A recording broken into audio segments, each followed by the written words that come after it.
Merci. C'est à vous. Merci bien, merci. En tout cas, merci de m'inviter sur ces 2 journées. Pour tout vous avouer, j'étais assez étonnée de voir qu'il y avait beaucoup de responsables RSE pour un sujet qui, à mon sens, est très transversal. Et sur ces 2 journées, en fait, c'est vrai que j'étais contente parce que j'ai vu qu'il y avait quelqu'un qui s'occupait de la qualité. et en fait, effectivement, il y a une grosse problématique, nous, au niveau des achats. Donc, en fait, moi, je représente la fonction achat. Ça fait depuis 20 ans, en fait, que je suis dans les achats. Donc, je dirige un master en achat qui est aujourd'hui classé numéro 1 en France. Il est universitaire. Donc, on est plutôt fiers de ça, que ce soit universitaire. Je suis maître de conférence. Donc, je fais à la fois de l'enseignement et de la recherche. Et puis, donc, j'interviens dans beaucoup d'entreprises pour les sensibiliser par rapport aux problématiques des achats. Et donc, je participe à des CODIR. Et je suis aussi au conseil d'administration de l'équivalent de votre... vous appelez ça le C3D, voilà. Et nous, c'est le CNA, voilà. Donc, en fait, là, l'idée, c'était... ce que m'a proposé, en fait, Constance, c'était de dire ne parlez pas véritablement des actions au niveau du scope 3, puisque ce sera fait par directeur RSE de Carrefour, mais plutôt à ce moment-là, travailler sur les relations clients-fournisseurs. Donc, voilà ce que je vous propose, c'est pourquoi est-ce que la décarbonation, en fait, elle va nécessiter une transformation des relations clients-fournisseurs en B2B. Alors, les fournisseurs, dans le cadre de la décarbonation, ça vous évoque quoi? Je ne sais pas ce que ça vous évoque. En général, ça évoque ça. Pourquoi? Les fournisseurs sont la source de tous les maux de la planète. Pourquoi? Mais quand vous prenez en fait les chiffres du CDP, ils vous disent les émissions du scope 3 amont uniquement, d'accord? C'est 11,4 fois les émissions du scope 1. Et dans les entreprises, enfin dans les secteurs qui sont les secteurs de produits finis, grosso modo, c'est plus de 75% des émissions totales. Alors quand on est effectivement plutôt sur des matières premières, d'accord? Donc là, on est autour de 30%, mais vous êtes tous, à peu près tous là à vendre des produits finis, et donc on est supérieur à 75%. Simplement pour vous donner une idée, Nestlé, 83% des émissions sont générées uniquement par les ingrédients et les emballages. Apple, 71% de ses émissions, c'est uniquement des produits auprès des fournisseurs. Eiffage, le scope 3 amont, c'est plus de 75% de son empreinte, etc., etc. Et alors, on a une grosse problématique. Simplement, pour vous donner un ordre d'idée, c'est que quand je prends une entreprise qui a quand même été nommée entreprise la plus durable au monde, donc l'année dernière, c'est Schneider. Vous connaissez le nombre de fournisseurs chez Schneider? 14 000 fournisseurs. Donc voilà, vous sortez les avirons et vous dites il va falloir à un moment donné qu'on aille les identifier, nos fournisseurs. Donc c'est super compliqué. Alors du coup, aujourd'hui, la grosse tendance, c'est quoi? La grosse tendance, c'est qu'en fait, il y a des programmes d'accompagnement que je vois partout, qui sont en train d'émerger dans toutes les entreprises. Et alors je suis désolée, c'est dommage qu'il ne soit pas là, parce que donc, le directeur RSE hier de Carrefour, il a utilisé un terme, alors je suis désolée, je peux lancer la polémique, je suis vraiment déçue qu'il ne soit pas là aujourd'hui. Il a dit, nous, on impose à un moment donné à nos fournisseurs de réduire leur empreinte carbone. Ouais, mais c'est facile, entre guillemets, quand on est dans le retail, alors que vous allez voir que dans plein de secteurs, en fait, on ne peut rien imposer à des fournisseurs. Parce que j'essaie de vous expliquer en plus que dans beaucoup de situations, les fournisseurs, ils sont non seulement dans l'embarras, et puis dans d'autres situations, les fournisseurs, ils sont en position de pouvoir par rapport à nous. Donc, on n'est pas sorti de l'auberge, si vous me passez l'expression, d'accord? Donc, en fait, par contre, ce que je vois, ce qui est quand même assez vertueux, donc c'est des approches vraiment de l'accompagnement des fournisseurs pour mesurer et pour réduire les émissions des fournisseurs. Alors, je suis désolée, je prends Schneider, j'ai pas pris le grand, je vous prie de m'excuser, madame. je suis pas mal. Je suis à Grenoble, donc Schneider, pour nous, c'est quand même, on travaille beaucoup avec eux. Alors, qu'est-ce qu'ils nous disent? Donc, ils ont lancé en fait un Zero Carbon Project. Eux, ils accompagnent leurs 1000 principaux fournisseurs. Donc, déjà, il fallait quand même identifier à un moment donné ces 1000 fournisseurs. Ça représente 70% de leurs émissions carbone du groupe. Et l'objectif, c'est de les aider à réduire de 50% l'empreinte carbone de leurs activités. Donc là, on est typiquement sur une logique d'accompagnement qui est, je trouve, vraiment très vertueuse. Autre exemple, Ikea. Ikea, en fait, ça y est, ils ont publié. Alors, ils publient maintenant chaque année un guide pour essayer de proposer des choses très concrètes auprès des fournisseurs. Comment est-ce que je fais pour réduire les fumées dans certaines, comment dire, les dust extraction system, les poussières, etc. Enfin, ils ont des choses qui sont très concrètes, et ça, on est sur des approches qui sont plutôt intéressantes. Le seul petit problème, c'est quoi? Le seul petit problème, c'est qu'en fait, je pense qu'on ne se rend pas compte que côté fournisseur, il y a une surcharge qui est monstrueuse. C'est-à-dire, en fait, si vous voulez, les fournisseurs, d'un seul coup, on est venu les voir, on leur a dit, attendez, il faut à un moment donné la qualité. Ah là, la qualité, alors, pendant toutes les années 80, c'était la qualité, il fallait être ça y est, toutes les normes ISO, etc. Après, c'était ensuite, il fallait être... Et ensuite, il y a eu bien évidemment les problématiques d'éthique, ensuite, honnêtement, les fournisseurs, il faut qu'au quotidien, ils travaillent, quoi. Il faut qu'ils produisent, il faut que... Et la problématique, c'est que les fournisseurs, ils ont plein de clients. Et que chaque client, vous venez avec des demandes qui sont des demandes pas spécialement homogènes, avec des mesures qui ne sont pas spécialement homogènes. Et donc, en fait, vous êtes en train de créer une surcharge qui est énorme. Alors, quand effectivement votre fournisseur, c'est une grande entreprise, comme effectivement Carrefour face à Nestlé ou Danone, entre guillemets, c'est un peu plus simple, parce qu'eux, ils sont équipés, etc. Mais vous avez quand même de très belles entreprises, des ETI, qui sont des très belles boîtes, on est d'accord, qui honnêtement, quand ils ont 3 personnes dédiées à la RSE, c'est déjà beaucoup, quoi. Donc là, il y a vraiment une grosse problématique. Donc déjà, il est urgent qu'on se coordonne en interne. Et c'est pour ça que pour moi, quand on parle des problématiques qui sont des problématiques de décarbonation et puis RSE au sens large, c'est véritablement à un moment donné, il faut qu'on travaille tous ensemble, là, parce que sinon ça va devenir compliqué. Et surtout, pourquoi ? Parce qu'il faut vraiment favoriser le One Voice to Suppliers. Le One Voice to Suppliers, c'est quoi ? C'est qu'en fait, on parle tous d'une seule et même voix vis-à-vis des fournisseurs. Et ce que les fournisseurs en fait me disent aussi en retour, je suis des deux côtés, je suis côté à la fois achat et côté fournisseur, c'est que en fait, quand vous avez un acheteur ou quand vous avez une entité qui est dans un pays, elle n'a pas spécialement les mêmes exigences que lorsqu'elle est dans un autre pays. Oui, effectivement, parce qu'au final, même si jamais au global l'entreprise a dit je vais atteindre la neutralité carbone d'ici telle année, on sait très bien que dans certains pays, c'est un peu plus compliqué que dans d'autres et que parfois, on a des approches qui sont un peu différentes. Et puis alors en plus, même au sein de l'entreprise, on n'a pas non plus les mêmes discours. Là, au niveau des achats, en ce moment, nous, on est en train à un moment donné de leur dire « Oh là là, on veut impérativement à un moment donné, donnez-nous véritablement vos émissions carbone, etc. » Quand on a déjà, et c'est très bien, je veux dire, c'est super, quand on a déjà effectivement le département Sustainability qui dit « Non, mais c'est la biodiversité là qui est super importante. » Quand au niveau des fournisseurs, on n'arrive déjà même pas à avoir de l'information qui est à peu près, en plus, correcte, enfin je veux dire, précise, stable, etc. Il y a une vraie complexité. Donc il faut aussi qu'on se mette autour d'une table et puis il faut à un moment donné qu'on essaye de dire bon ok, on se coordonne déjà nous en interne. Et le point qui pour moi est essentiel, c'est qu'on se coordonne surtout avec les clients. Et donc qu'on se coordonne en fait entre clients des fournisseurs. Donc là où je vais vous amener, il faut que vous vous coordonniez entre concurrents. Et c'est pour ça aussi qu'au niveau du CNA, donc le Conseil national des achats, ce sur quoi on travaille, c'est de faire en sorte en fait, que tous les grands donneurs d'ordre, ils puissent véritablement à un moment donné échanger entre eux, et idéalement au moins ceux qui partagent les mêmes fournisseurs, pour éviter à un moment donné d'avoir un sentiment d'épuisement de la part des fournisseurs en face. Donc le nerf de la guerre, à mon sens, c'est véritablement qu'entre clients, on arrive à se coordonner. Donc il y a des choses que je trouve assez intéressantes. Donc Manufacture 2030, qui disent un problème partagé, c'est un problème qui est réduit de moitié. Ils vous disent « We build industry groups of supply chain owners with a shared supply base. By working together, they increase impact while reducing duplication for suppliers. » Donc en fait, vous avez un certain nombre d'entreprises qui vont se regrouper et qui vont partager un certain nombre de fournisseurs pour éviter à un moment donné ces effets qui sont des effets en fait de surmenage et au niveau des fournisseurs. Et donc pour les fournisseurs, ça leur permet à un moment donné de gagner du temps, de réduire la duplication, et puis ça leur permet aussi de monter en compétences. C'est très compliqué de se coordonner des concurrents. Parce que pour l'instant, en général, hier par exemple, on avait le directeur RSE de Bouygues Construction qui était là. FH par exemple, ils ont créé un outil qui est un outil pour essayer en fait de mesurer justement l'empreinte carbone de leur scope 3. Et ils sont quand même en train de se dire, ouais mais quand même, c'est pas mal ce qu'on a fait, est-ce qu'on le partage ? Est-ce qu'on le met en open source ? Je ne sais pas, c'est une vraie question. Donc il y a des choses que je trouve assez intéressantes. Donc 1,5 degré supply chain leaders, où là en fait c'est deux grands secteurs, le secteur des télécoms et le secteur de l'agroalimentaire, qui se coordonnent et qui en plus ont compris bien évidemment qu'il y avait une grosse problématique au niveau des PME. Donc qui ont créé aussi un hub spécialisé pour les fournisseurs PME pour essayer à un moment donné de les accompagner dans cette démarche-là. Donc ça, c'est des choses que je trouve assez intéressantes. Donc on va retrouver beaucoup d'entreprises donc Ericsson, Telefonica, Telia, British Telecom, etc. dans les télécoms. Et puis côté alimentaire, Nestlé, Unilever, etc. qui partagent tous les mêmes bases fournisseurs. D'accord ? Et bien évidemment, la référence pour moi, c'est le CDP Supply Chain. Parce que dans le CDP Supply Chain, vous avez 23 500 fournisseurs. Et donc sur lesquels à un moment donné on va pouvoir réellement aller en tant que donneur d'ordre, en tant que donc, client, vous allez pouvoir à un moment donné récupérer de l'information, la partager, mais surtout c'est une information qui est avec une méthodologie qui est homogène, avec à un moment donné des approches qui sont systématiquement les mêmes partout, quelles que soient les entreprises, quelles que soient. Donc là on a véritablement un effet qui est un effet d'accélération. Donc ça c'est vraiment important, c'est une chose que je trouve très intéressante. Alors, si les fournisseurs sont la source de tous nos maux et que c'est super compliqué, d'un autre côté, on découvre aussi, waouh, les fournisseurs, c'est la source de toutes les opportunités.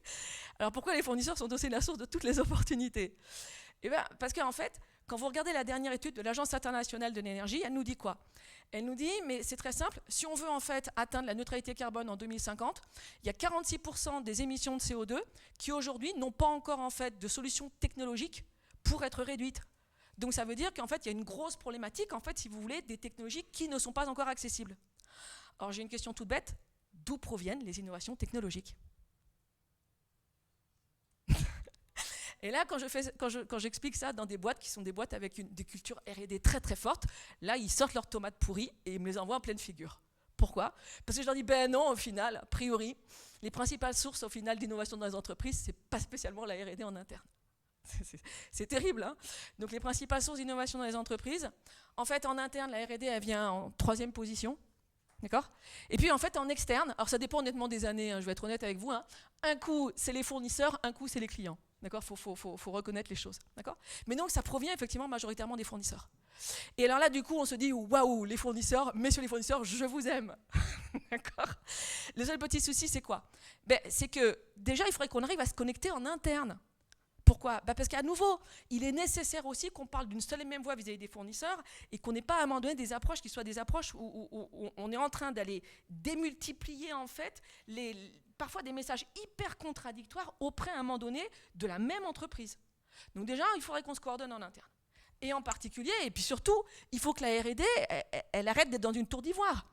Il faut que les achats, on arrête d'être dans une tour d'ivoire. Il faut que le développement durable, on arrête. Il faut véritablement que là, on se coordonne. Et donc, c'est ce que, en recherche, hein, ce qu'on appelle à un moment donné des organisations neuronales. Et il y a un certain nombre de boîtes hein, qui sont quand même bien avancées par rapport à ces approches-là. Et donc, quand on dit favoriser l'intelligence collective en interne, mais c'est aussi en externe. Alors, comment est-ce qu'on fait pour innover avec des fournisseurs? Ça, c'est l'approche classique. L'approche classique, c'est qu'on fait du co-développement sur des plateaux projets. Vous allez, j'en sais rien, à Guyancourt, vous avez tous les plateaux projets de Renault, Nissan, Mitsubishi, sur lesquels ça se passe très bien. On fait venir à un moment donné des résidents ingénieurs des fournisseurs qui travaillent à temps plein avec nos propres ingénieurs, d'accord, sur des plateaux projets. Mais on est systématiquement sur des logiques de co-développement, de co-conception entre un client et un fournisseur. Ouais, sauf que ça, quand on est sur des problématiques en fait, de décarbonation et de RSE, c'est plus possible. Parce qu'il y a une telle complexité, et là vous êtes bien mieux placé que moi pour le savoir, qu'en fait de plus en plus il va falloir qu'on aille dans des écosystèmes complexes. Et aller dans des écosystèmes complexes, ça veut dire en fait c'est travailler avec des fournisseurs, des marketplaces, travailler avec des compétiteurs, avec des universitaires, travailler avec des clients, etc., etc. Travailler avec des startups. Et donc là il y a une vraie complexité par rapport à ça. Alors il y en a certains qui l'ont compris. Donc je prends l'exemple d'Eiffage. Donc Eiffage, il dit, ben moi ce que je fais, je vais créer en fait un groupe de travail avec mes fournisseurs. D'accord? Et il dit, donc ça s'appelle Sequoia. Et donc bien évidemment, donc orchestré par les achats pour partie, mais pas que les achats, bien évidemment. Il y a aussi les gens de la R&D, les gens de la... Et donc vous retrouvez leurs grands fournisseurs. Vous retrouvez Legrand, voilà, d'accord. Vous retrouvez Gerfleur, vous retrouvez Vicat, vous retrouvez Saint-Gobain, etc. Qui sont tous présents en fait pour essayer à un moment donné de travailler sur des solutions et pour aussi remporter des marchés, bien évidemment. Parce que le but du jeu, c'est qu'on puisse remporter des marchés ensemble. Donc ça, on dit génial, on est sur une logique d'intelligence collective. Et par rapport à ça, je vous dis ouais, mais en fait, c'est pas ça l'avenir. Pourquoi? C'est bien, hein, c'est super. Mais en fait, c'est pas suffisant. C'est pas suffisant parce que là, on est en train de réfléchir avec des fournisseurs, entre guillemets, qui sont des fournisseurs classiques, historiques. Et le gros enjeu, en fait, c'est que les technologies demain, on ne sait pas qu'est-ce qu'elles vont être, qui va être capable à un moment donné de les développer. Et il y a une grosse problématique aussi, et c'est ce que disait monsieur, hein, d'urgence aussi. Donc ça veut dire qu'en fait, l'avenir, c'est quoi? L'avenir, c'est ce qu'on appelle la coopétition. Et dans mes travaux de recherche, j'ai beaucoup travaillé sur cette problématique-là. La coopétition, c'est quoi? C'est l'alliance, en fait, de la coopération et de la compétition. Et il y a une vraie complexité à aller gérer ça. Et en fait, ce qu'on va faire, c'est que de plus en plus, on va être dans un monde en fait, de coopétition, où on va en fait coopérer avec nos concurrents, d'accord? Donc sur lesquels on va être en concurrence pour développer des technologies. Pour que ce soit plus clair, je vais vous donner un exemple tout de suite. Ça, à un moment donné, donc, on est dans le domaine du camion. Vous avez en fait Volvo, Iveco et Daimler Truck qui sont en concurrence directe à la vente. On est d'accord? Et qui se disent, mais si fondamentalement on veut être capable de développer des camions à hydrogène, de toute façon on va avoir besoin de nos fournisseurs. Et nos fournisseurs, c'est Lint, c'est OMV, c'est Total, etc. Total Énergie. Et donc, qu'est-ce qu'on fait? Plutôt que ce soit Volvo qui fasse juste un partenariat avec Total Energy pour développer à un moment donné un réseau qui va permettre à un moment donné d'avoir des stations à hydrogène sur l'ensemble de la France, ils disent on veut le mettre à l'échelle. Si on veut le mettre à l'échelle, il faut qu'on fasse à un moment donné des démarches de coopétition au niveau européen et entre clients et fournisseurs. Donc eux, ils sont en concurrence, et tout le monde coopère pour une mise à l'échelle. Deuxième exemple, ça c'est des problématiques d'industrialisation et des problématiques de financement, parce qu'on a une grosse problématique de financement. Donc vous avez pour la première fois Alcoa et Rio Tinto, deux géants, qui se sont mis d'accord ensemble pour coopérer ensemble, donc typiquement coopétition, par rapport à une demande d'un de leurs clients, qui est Apple, et qui leur dit, bon, là maintenant, il va peut-être falloir qu'on fasse à un moment donné un peu plus de démarches pour aller vers véritablement des approches d'aluminium décarboné. Et les investissements sont énormes, et l'accompagnement est nécessaire. Et puis, il y en a un que je trouve très bien, c'est que de plus en plus, tout ça peut être orchestré aussi, bien évidemment, par rapport en fait, à des États ou par rapport à des grandes organisations internationales. Donc vous avez Force Mover Coalition, qui est sur les très grands sujets, donc tout ce qui est camion, tout ce qui est transport par bateau, tout ce qui est aviation, etc., captation du CO2. Et sur tous ces sujets-là, en fait, on va essayer de grouper toute la puissance d'achat, donc le purchasing power de toutes les entreprises, qui s'engagent en fait à acheter un certain nombre de technologies pour être capable en fait de les industrialiser et de les mettre à bonne échelle avec un coût qui sera satisfaisant. Parce que la grosse problématique, c'est que quand vous avez une technologie émergente, il faut déjà être capable de l'industrialiser, puis derrière, à un moment donné, il faut que le coût unitaire puisse baisser. Pour que le coût unitaire puisse baisser, il faut pouvoir, à un moment donné, bien évidemment, idéalement, l'industrialiser à grande échelle. Donc, il faut à un moment donné qu'il y ait des engagements. Or, la problématique, c'est quoi? Vous demandez à toutes les entreprises, elles ont horreur de s'engager. Et ça, c'est ça, en termes de mindset en achat, c'est catastrophique. On vous dit, mais ça, c'est la faute de ces acheteurs. Ils ne font jamais de contrat à long terme. Oui, mais quelque part, on est juste là en train de répliquer des demandes aussi qui viennent de nos directions et qui disent « Oh là là, pas d'engagement avec les fournisseurs ». Si vous savez le nombre d'entreprises qui fonctionnent sans contrat, pas de contrat d'achat, grosso modo. D'accord ? Alors, il y en a certains qui étaient super étonnés pendant la crise, là, notamment les constructeurs automobiles.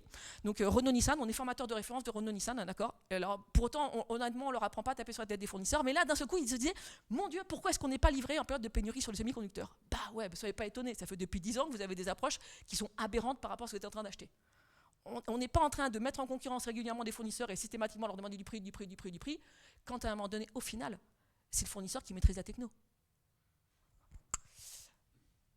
Donc ici, en fait, ces approches-là, c'est véritablement, on est en train de définir des engagements d'achat pour être capable, à un moment donné, de donner de la visibilité sur des filières entières. Parce qu'il va falloir, en fait, qu'on crée des filières dans certains domaines.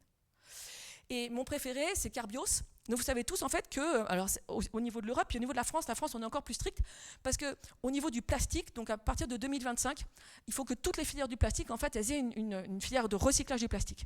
Génial, super, etc. Sauf que du plastique, food contact, donc qui à un moment donné, qui soit compatible avec des problématiques de l'alimentation. La technologie, elle est embryonnaire. C'est-à-dire que, grosso modo, la deadline, c'est 2025, et aujourd'hui, oui, il y a quelques startups au niveau mondial qui savent faire ça. Cocorico, on en a une en France qui s'appelle Carbios, d'accord, qui fait ça à plastique à partir, en fait, d'une approche enzymatique, bref. Le seul petit problème, c'est que Carbios, ils disent, effectivement, on maîtrise la techno, mais pour l'instant, ce n'est pas industrialisé. Et ça veut dire que vous avez tous les grands de l'agroalimentaire, et la cosmétique commence à s'y intéresser parce qu'il y a les mêmes problématiques en termes de qualité, qui se disent, si on veut continuer à faire du business en France et en Europe, il faut impérativement qu'on puisse accéder à du plastique de qualité, food contact. Qui est en position de force? Les grands de l'agroalimentaire? Vous avez beau vous appeler à un moment donné PepsiCo, Nestlé, Suntory. Suntory, c'est Orangina Schweppes. C'est déjà podé. D'accord ? Mais fondamentalement, qui est en position de force quelque part? Le fournisseur. Le fournisseur qui est une start-up. Il faut arrêter que dans notre mindset, on dise parce qu'à un moment donné, je suis une grande entreprise, je suis en position de force vis-à-vis de mes fournisseurs. Non, c'est fini. Avec la décarbonation, c'est fini. En fait, on est sur un renversement du rapport de force. Et donc, automatiquement, on n'arrivera pas aussi véritablement à mettre à niveau, à mettre à l'échelle si on est tout seul. Donc, qu'est-ce qu'ils ont fait ? Ils ont décidé de s'allier. Et alors, les discussions autour de la table entre les directeurs achats et les directeurs prod et les directeurs qualité, alors ça veut dire que, ok, mais une fois qu'on va commencer à monter à l'échelle, on aura de tels besoins, comment est-ce qu'on fait pour garantir la capacité ? Combien on se garantit? Vous me donnez combien de tonnes à moi? Et à moi, vous me garantissez combien de tonnes? Et pourquoi à un moment donné, vous en donneriez plus à l'un qu'à l'autre? Et donc, ce que l'on voit en fait aujourd'hui, qu'on n'a jamais vu jusqu'à présent, c'est que de plus en plus, les entreprises commencent à prendre des participations auprès des fournisseurs. Alors que historiquement, la prise de participation auprès des fournisseurs était une aberration pour des enjeux de rentabilité des capitaux engagés. Grosso modo, on n'allait pas mettre de l'argent là où c'est pas cœur de métier. D'accord? Et donc les financiers nous disaient aux acheteurs, non, attendez, faut pas délirer, surtout pas, on va en fait détruire quelque part la rentabilité de nos capitaux engagés, donc on va pas les investir dans les fournisseurs. Là, c'est totalement l'inverse. Et aujourd'hui, en fait, on a les fonds d'investissement, fonds d'investissement des entreprises, avec certaines entreprises, elles ont leurs propres fonds, qui viennent en fait voir les directions achats et qui leur disent, alors qu'est-ce que vous pensez de cette entreprise-là? Qu'est-ce que vous en pensez par rapport à un moment donné? Parce que qui connaît mieux les fournisseurs au final que les achats? D'accord? Donc là, il y a une vraie problématique. Et la problématique ici, pour tout vous avouer, c'est qu'en fait, jusqu'à présent, c'était assez équilibré la relation d'Encarbios, sauf que L'Oréal vient de prendre une participation. Ah, compliqué, hein? Et puis en plus, c'est compliqué à gérer. Parce que quand vous prenez une participation, ça veut dire qu'en plus, vous allez pouvoir, en fait, vous allez avoir aussi, donc, vous allez siéger au niveau, ici, ils sont au niveau du CODIR, au niveau du CA, etc. La façon dont vous managez une entreprise, vous la managez normalement dans l'intérêt de l'entreprise, qui n'est pas systématiquement l'intérêt de son client. D'accord? Donc ça veut dire aussi qu'on devient de plus en plus schizophrénique. Hein. Et donc il faut bien que vous compreniez, c'est que la décarbonation, il y a une double complexité par rapport à ces logiques de coopétition. Il y a une complexité de, vous êtes en concurrence à la vente, Nestlé, PepsiCo, Suntory sont en concurrence à la vente. Mais nous, en achat, on appelle ça une concurrence à l'achat. Ce que je veux vous dire, c'est qu'en fait, il y a beaucoup de marchés fournisseurs qui vont être pénuriques. Et que donc, en fait, on se concurrence entre nous pour, à un moment donné, accéder à certains marchés. Et c'est ça toute la complexité aujourd'hui de la fonction achat. C'est qu'il faut à un moment donné qu'on comprenne les enjeux de la concurrence à l'achat et les enjeux de la concurrence à la vente, qui sont éminemment liés quand en plus on est dans des logiques de coopétition. Et donc par rapport à ça, alors rapidement, parce que je ne vais pas vous... D'accord, j'ai fait pas mal de papiers, etc. Donc, grosse complexité contractuelle, impératif de rapprocher les directions achats des directions vente et bien évidemment de l'ensemble de l'entreprise, direction R&D, RSE, développement durable, etc. Et puis surtout, il faut savoir que la data est essentielle dans tout ça. Et que tout ce qui est sustainability, c'est data-driven. Il nous faut de la data qui soit fiable, sur notamment des prévisions, et surtout qu'on puisse partager les données au niveau de la vente et des achats au sein des mêmes entreprises. Alors en général, là-dessus, c'est... Quand à un moment donné, vous avez un acheteur qui dit « je ne pourrais pas avoir tes données de vente », d'accord ? Donc les systèmes d'information des entreprises sont essentiels. Donc ça, c'est le premier point. Alors, le deuxième point, vous avez bien compris que par rapport à ça, on a un gros souci qui est la sécurisation des approvisionnements. Et la sécurisation des approvisionnements, en fait, on va vers une remise en cause en plus de ce qu'on appelle le Superior Relationship Management qui est historique. Pourquoi? Alors rapidement, je vais essayer de vous expliquer en fait l'épopée des achats, mais je vais m'arrêter en fait qu'à 2010. D'accord? Après, ça a pas mal changé. En fait, la fonction achat, c'est une fonction qui est jeune. La fonction achat, elle s'est créée en fait après les chocs pétroliers. Donc 73-79. Mon master, en fait, c'est le premier qui a été créé en France. Alors à l'époque, ça ne s'appelait pas un master, on est d'accord? Il a été créé en 1973. D'accord? Donc notre première promotion, elle sortait 2 ans après. Et à l'époque, c'était Merlin-Gerin, donc ex-Schneider, qui nous avait demandé en fait de former leurs acheteurs parce qu'on arrivait dans une période d'hyperinflation qu'on ne connaissait pas. Et donc, il fallait à un moment donné qu'on aille former leurs acheteurs. Donc ça, c'est années 70. Alors les années 70, tout le début de 70, honnêtement, la fonction achat, c'est pas très glorieux quand même. Hein. C'est de la mise en concurrence, on a des panels fournisseurs qui sont monstrueux et on veut conserver des panels fournisseurs qui sont monstrueux pour justement favoriser une mise en concurrence. Okay ? Années 90, on découvre le modèle de Toyota. Et le modèle de Toyota, le Toyota Production System, a beaucoup inspiré toute l'industrie, mais aussi tous les services et même le domaine public. Où on s'est dit, mais attendez, eux, ils ont des bases fournisseurs très réduites, quelques fournisseurs avec lesquels ils ont des relations très proches, très long terme, avec lesquels ils font du co-développement, ils font de la co-conception, ils vont partager beaucoup d'informations, et ils les mettent dans des réseaux de partage et d'échange qu'on appelle des Kyokai ou des Jishuken. Et donc, par rapport à ça, on était plutôt sur une logique, en fait, du coup, de réduction des bases fournisseurs. Et on commence à réduire les bases fournisseurs. Et puis, alors, juste pour vous donner après, je vous donnerai des chiffres pour donner des exemples de réduction de la base fournisseur. Et puis arrive 2001, et 2001, en quoi ça change les achats ?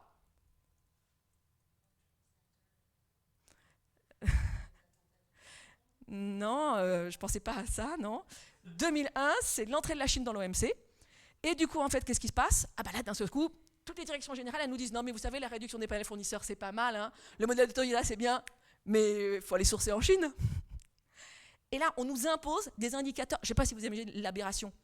Je peux le dire parce que maintenant c'est fini. Valeo, on leur imposait des indicateurs de pourcentage en LCC. Donc de pourcentage de sourcing en low-cost countries. C'est du délire. D'accord? Et donc quand même, c'est le début de ce qu'on appelle le TCO, le Total Cost of Ownership, où on dit non mais attendez, il faut travailler en coût complet.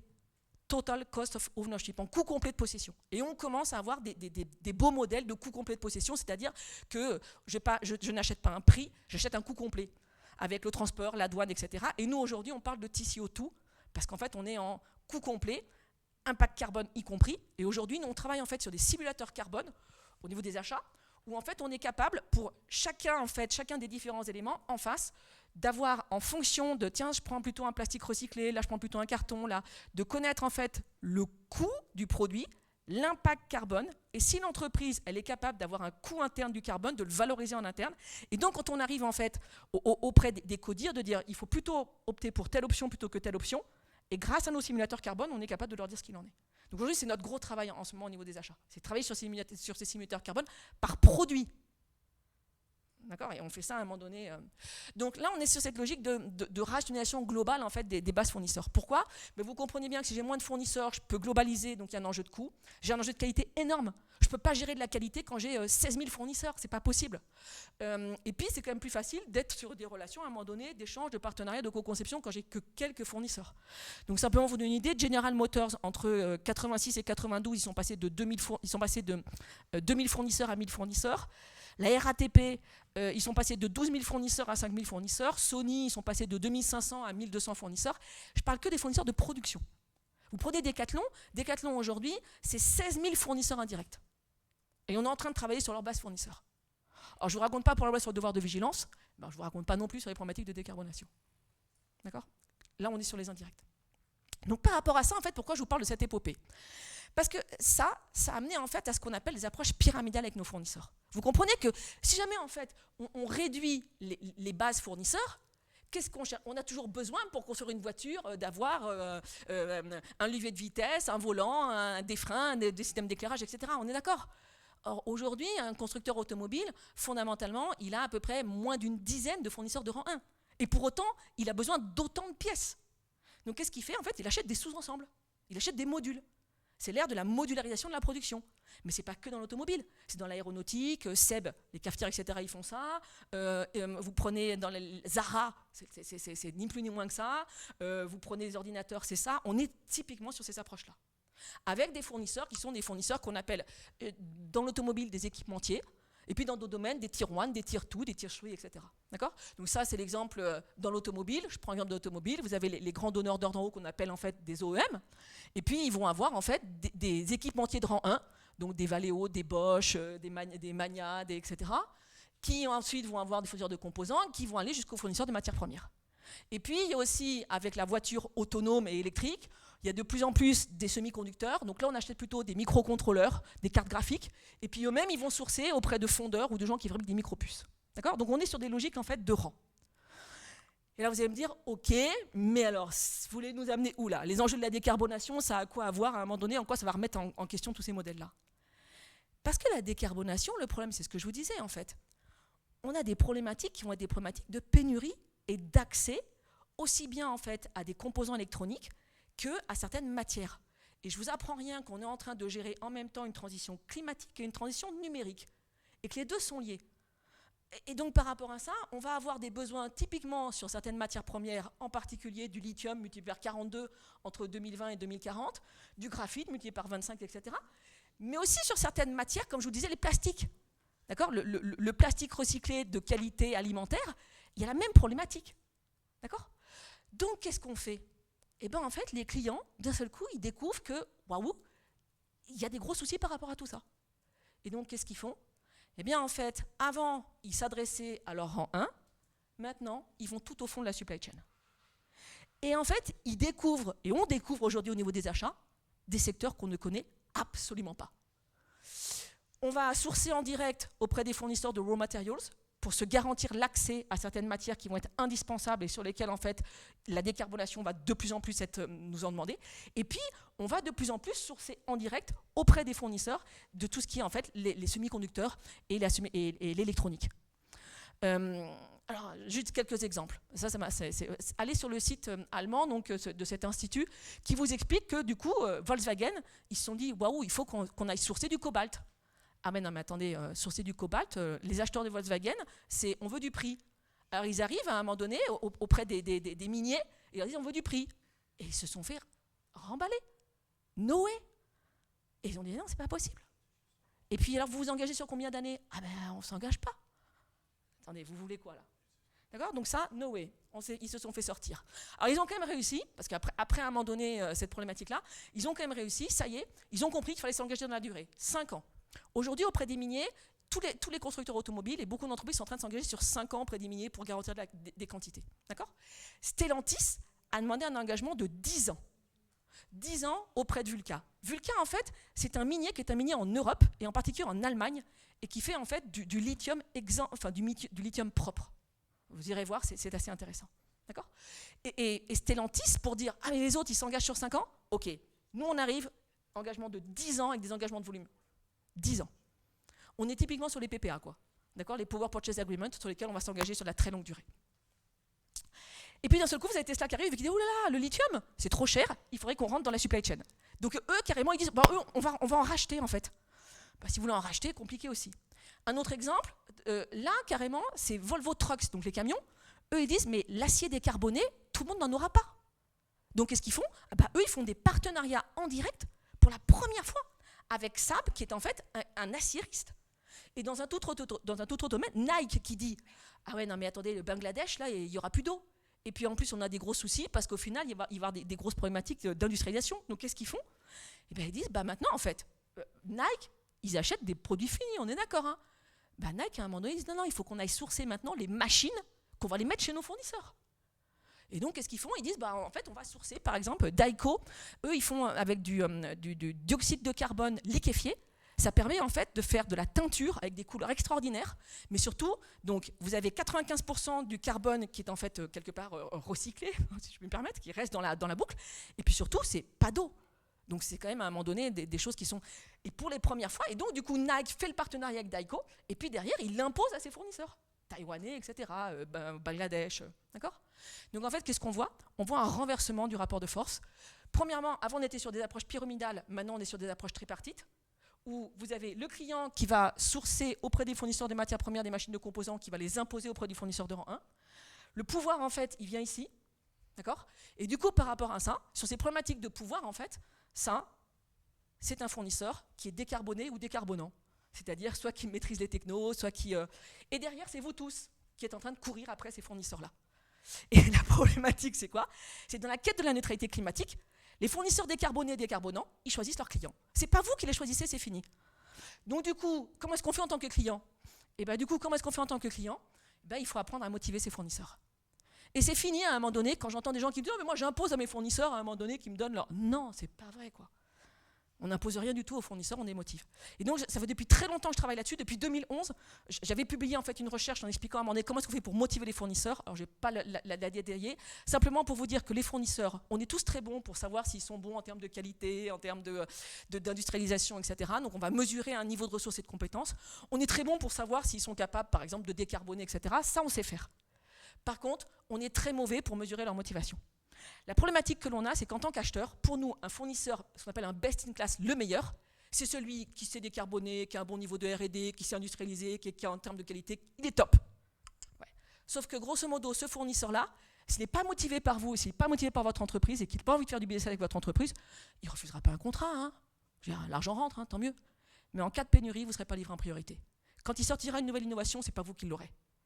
Donc, en final, vous ne protégez pas votre avantage concurrentiel. Et donc sur cette matrice-là, je n'ai pas le temps d'expliquer le modèle 3A que j'avais développé, mais au moins juste la matrice rapidement, c'est que qu'est-ce qui fait la performance d'un fournisseur? C'est comme un être humain. Vous pouvez être le meilleur ingénieur de toute la boîte, si vous n'êtes pas motivé, vous ne serez pas bon. Un fournisseur, c'est pareil. Donc en fait, qu'est-ce qu'il y a? Le core supplier, c'est celui qui à la fois est top en termes de compétences et qui est super motivé par vous. Allez-y, engagez-vous et faites du long terme. Il est impératif de faire du long terme. D'accord? Et surtout, il faut entretenir la flamme. Parce que ne soyez pas étonnés qu'un jour, grosso modo, il y ait un divorce. Okay, c'est comme dans un couple. Et ça, les acheteurs, ils sont très mauvais là-dessus. D'accord? Le mirage supplier, c'est le plus dangereux. C'est le top du top, c'est un best in class, c'est le meilleur dans sa catégorie. Alors il ne refusera jamais un contrat avec Legrand, avec JC Decaux, qui sont des très belles boîtes. Mais le jour où à un moment donné il y a un souci, de toute façon vous n'êtes pas client prioritaire. Nous on appelle ça des clients cibles, vous n'êtes pas un client cible. Donc vous oubliez quoi, de toute façon vous ne serez jamais livré en priorité. Et en pleine crise Covid, de toute façon vos masques, tout ce que vous voulez, vous ne les aurez pas en priorité. Donc par rapport à ça, il faut impérativement donc, travailler sur la remotivation, et c'est loin intervient, ou carrément changer. Et dans certains cas, il vaut mieux travailler avec un fournisseur qui n'est pas un best in class, qui n'est pas top sur plein de problématiques, et être capable en fait de l'accompagner pour qu'il devienne un fournisseur cœur. L'accompagnement des fournisseurs est super intéressant. Là, on a beaucoup à apprendre des approches notamment japonaises de Toyota. Je vous parlais des Kyokai et des Jishuken. Et puis le fournisseur déserteur, il est non seulement non motivé et en plus pas très bon, il y en a plein dans les panels. Hein. Ouais, c'est des fournisseurs historiques, il faut les sortir parce que ça vous pollue à un moment donné, ça vous bouffe de l'énergie. Et en fait, quand vous faites ça, vous faites du risk management. Pourquoi vous faites du risk management? Parce qu'en fait, avoir les meilleurs fournisseurs de la planète, c'est pas ça qu'il faut avoir. Il faut avoir les meilleurs fournisseurs qui vous considèrent comme des clients cibles. Et là, vous gérez du risque. Vous gérez du risque en termes d'innovation, de pénurie, d'accès à des matériaux, d'accès à des technos, qui sont essentiels pour la décarbonation. Donc voilà, les points clés, c'est premièrement, accompagner les fournisseurs dans la décarbonation, c'est bien. Se coordonner entre clients qui partagent les mêmes fournisseurs, c'est mieux. Avoir des départements développement durable, chef d'orchestre de la décarbonation, c'est bien. Il faudrait de plus en plus qu'on développe une intelligence collective et une organisation neuronale. Coder avec un fournisseur pour décarboner, c'est bien, mais être ouvert à la compétition et manager des écosystèmes complexes, c'est mieux et c'est l'avenir. Gérer des pyramides de fournisseurs, c'est dépassé. Il va falloir manager des relations tripartites. Choisir des fournisseurs décarbonés ou décarbonants, c'est illusoire. C'est eux qui vous choisissent. Donc en fait, les fournisseurs décarbonés ou décarbonants, ils choisissent leurs clients. Et fondamentalement, manager les fournisseurs, c'est totalement dépassé. Il faut les motiver. Voilà, merci à vous. Si jamais ça vous intéresse, je vous renvoie à plein Alors, je ne vous donne pas mes articles de recherche, parce qu'en général, personne ne de la recherche, tout le monde s'en fiche. Mais par contre, je publie pas mal, c'est un peu fastidieux, quoi. Mais je publie pas mal dans des revues qui sont...